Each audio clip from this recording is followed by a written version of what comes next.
नमस्कार, मी वनिताज किचनमध्ये तुमचं मनापासून खूप स्वागत करत आहे. आज आपण बनवणार आहोत खमंग आणि खुसखुशीत मिनी समोसा. तर यासाठी मी 500 ग्रॅम मैदा घेतलेला आहे.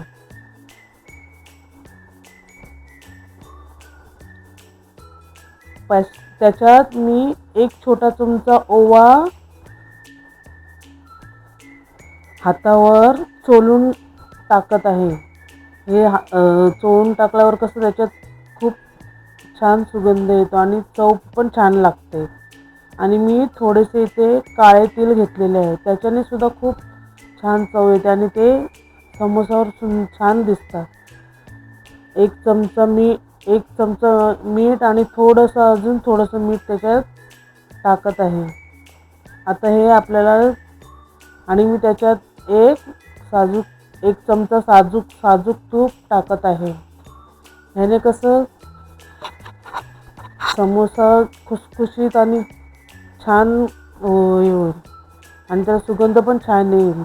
आणि एक चमचा साजूक तूप आणि 3 चमचे तेल टाकलेलं आहे. त्याने कसं अजून खुसखुशीत होतील. आणि आता हे पीठ हाताने हळूहळू सगळं एकजीव करूया. त्या पिठाची मूठ वळेपर्यंत सगळं एकजीव करूया, असं चोळून घेऊया पिठाला, म्हणजे समोसा छान खुसखुशीत होईल. आणि तळायला पण छान आहे, जास्त तेल पण खेचत नाही, जास्त तेलकट पण होणार नाही. हे बघा, हातावर अशी मूठ वळते की बघायचं. मग अशी मूठ वळायला लागली की समजायचं आपलं पीठ छान चोळून झालेलं आहे. बघा, आता आपण त्याच्यात थोडं पाणी टाकूया. जास्त सगळं नाही टाकायचं, थोडं टाकून ते पीठ आपण छान असं मळून घेऊया. जास्त आपल्याला पातळ पण नाही करायचं, थोडंसं कडकच ठेवायचं आहे पीठ. आता त्या पिठाला गोळा करून ते 10 मिनिटं आपण रेस्ट करायसाठी ठेवूया.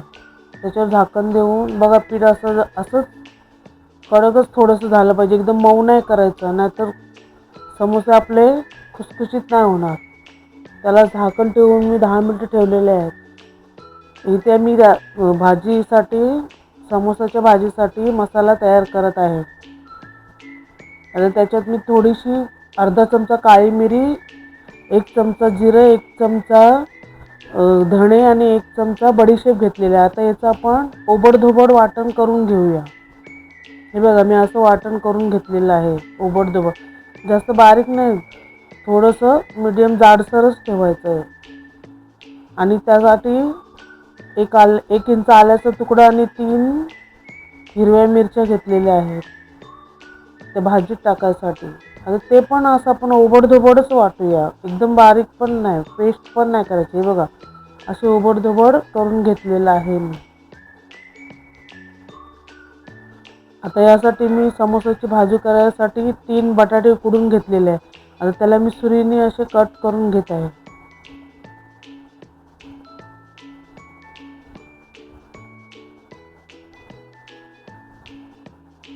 तुम्ही हाताने असे चुरून पण टाकले तरी काय हरकत नाही.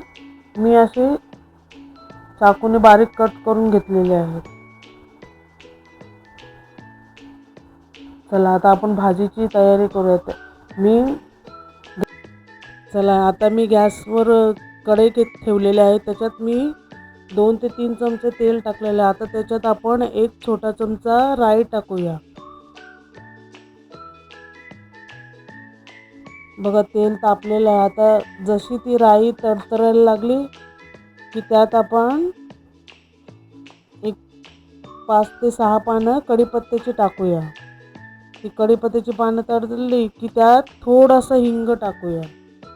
हिंग टाकल्याने कसं खूप छान टेस्ट पण येईल आणि ते पचण्यास पण हलका जाईल. आता हे जे आपण वाटण केलेलं ना आल्याचं आणि मिरचीचं, 3 मिरच्या आणि 1 इंच आलं, आता ते त्याच्यात टाकूया. आपण गॅसची फ्लेम मिडियमच ठेवायची आहे, फास्ट करायची नाही, ते करपून जाईल सगळा मसाला. आणि जो मी आता मसाला केलेला ना बडीशेप, जिरा, धणे आणि थोडीशी काळी मिरच्याचा मसाला केलेला त्यात आम्ही टाकलेला आहे. आणि तो मसाला करपवायचा ना, गॅसची फ्लेम मिडियमच ठेवायची. आता मी त्यात अर्धा चमचा लाल तिखट आणि छोटा अर्धा चमचा हळद टाकलेली आहे. आता आपण ते चांगलं परतून घेऊया आणि त्याच्यात मी 1 चमचा आमचूर पावडर टाकलेली आहे. त्याच्याने कसे चांगले टेस्ट येईल. आणि जे मी फ्रोझन वाटाणे घेतलेले ते सुद्धा टाकलेले आहे आणि त्याच्यात थोडंसं सेंधा नमक टाकलेलं आहे. त्याच्याने पण ते पचण्यास ते हलकं जाईल. आणि त्याच्यात थोडीशी कोथिंबीरसुद्धा टाकत आहे. तर ते आपण थोडंसं परतून घेऊया तो मसाला. तर मसाला पूर्ण आपला परतून झालेला आहे. आता त्याच्यात मी जे 3 बटाटे उकडलेले घेतलेले ना, ते टाकून चांगले एकजीव करून घेऊया. म्हणजे सगळा मसाला त्या बटाट्याला लागला. जी आपण थोडीशी अजून कोथिंबीर ठेवलेली ना, ती सगळी त्याच्यात टाकून सगळा मसाला एकजीव करूया. थोडंसं परतवून बघा, आपला सगळा आता मसाला सगळा एकजीव करून झालेला आहे. आपण तो साईडला करून आता जो आपण पिठाचा गोळा 10 मिनिटासाठी रेस्ट करायसाठी ठेवलेला ना झाकण देऊन, बघ कसं फुलून वर आला. तर थोडासा तो हातात थोडासा अजून मळून घेऊया. बघा एवढं असं कडक पीठ मळायला पाहिजे. आता त्याचे पिठाचे जे छोटे छोटे गोळे करून घेऊया. म्हणजे कसं आपल्याला लाटायला पटकन जमेल ना. चला, एवढे छोटे मग आणि आम्हाला मिनी समोसे बनवायचे आहेत. छोटे छोटे गोळे करून मी घेते. बघा पीठ किती घट्ट आहे, एकदम मऊ पण नाही करायचा. तर चला, आपण आता एक पिठाचा गोळा घेऊन त्याची छोटीशी पोळी लाटून, पोळी बघा एकदम चपाती एवढी पातळ पण आहे, एवढी अशी जाडसर ठेवायची. आता त्या कड्यांना थोडंसं पाणी लावून घ्यायचं आणि मग ते दोन्ही साईडने पाणी लावून आपण ते फोल्ड करूया. आणि ते फोल्ड करून असं अंगठ्याने त्याला बोटाने दाबायचं, ते आतून आणि बाहेरून असं अंगठ्याने दाबून ते कडा बंद करूया. आणि आता त्याच्यात आपण आतून सुद्धा बंद करूया नीट. नाही तर ते नीट बंद नाही केलं तर तेलामध्ये ते सुटून जाईल आणि सगळी भाजी बाहेर येईल. चला, आपण आता त्याच्यात अर्धा चमचा बटाट्याची भाजी भरून त्याला चांगलं असं दाबून त्याचं फोड बंद केलं. बघा झाला आपला समोसा. ह्या पद्धतीने आपण सगळे समोसे बनवूया. किती छान शेप आला बघा समोसाला. आता मी दुसरं घेते बनवायला. बघा असं साईडने कडेला पाणी लावूया म्हणजे ती कडा सुटत नाही. हे असं फोल्ड करून बंद करूया. नीट असं दाबून दाबून बंद करूया, नाहीतर मग ते सुटतात तेलामध्ये. या पद्धतीने असे मी सगळे समोसे करणार आहेत.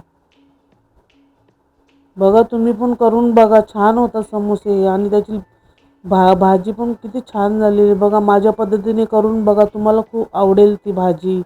समोसे खूप छान टेस्टी लागतात, खमंग आणि खुसखुशीत होतात बघा. या पद्धतीने मी समोसे बघा किती छान शेप आले त्याला समोसाला. ह्या पद्धतीने मी सगळे समोसे असेच आता बनवून तुम्हाला दाखवते. हे बघा, आता सगळे आपले समोसे बनवून तयार झालेले आहेत. बघा किती छान दिसतात ते. मी गॅसवर अगोदरच तेल तापत ठेवलेलं होतं, बारीक गॅस करून. बघा किती समोसे किती छान एकदम बारीक गॅसवरच आपल्याला तळायचे आहेत. नाहीतर ते करपून जातील आणि ते खुसखुशीत होणार नाही. त्याला बुलबुले सुटणार. हे बघा, असं हे मी गॅसची फ्लेम मिडियमच ठेवलेले आहे. आणि त्या मिडियम गॅसवरच आपल्याला समोसे तळायचे आहेत. त्या मिडियम गॅसवर समोसे कसे एकदम खुसखुशीत होतात आणि त्याला काय ते बुलबुले पण येत नाही. ते बुलबुले आले तर ते आपण जास्त तेल पितात ते समोसे. बघा आपले समोसे किती छान दिसतात, एकदम छान समोसे आहेत बघा. बघा त्या समोस्यांना कसं गोल्डन ब्राऊन कलर आलेला आहे. अशा पद्धतीने मी सगळे समोसे तळून घेतलेले आहेत. त्यावर त्या पोपटी मिरच्या कमी तिखट असतं ना, त्या तळून घेतलेल्या आहेत. बघा मी तोडून दाखवते. इतकं खुसखुशीत झालं आहे ना, किती छान दिसते. आणि सगळं खुसखुशीत झाले आणि टोमॅटो केचप बरोबर इतके छान लागतात. बघा तुम्ही करून बघा. व्हिडिओ आवडली तर लाईक करा आणि चॅनलला सबस्क्राईब करा. थँक्यू.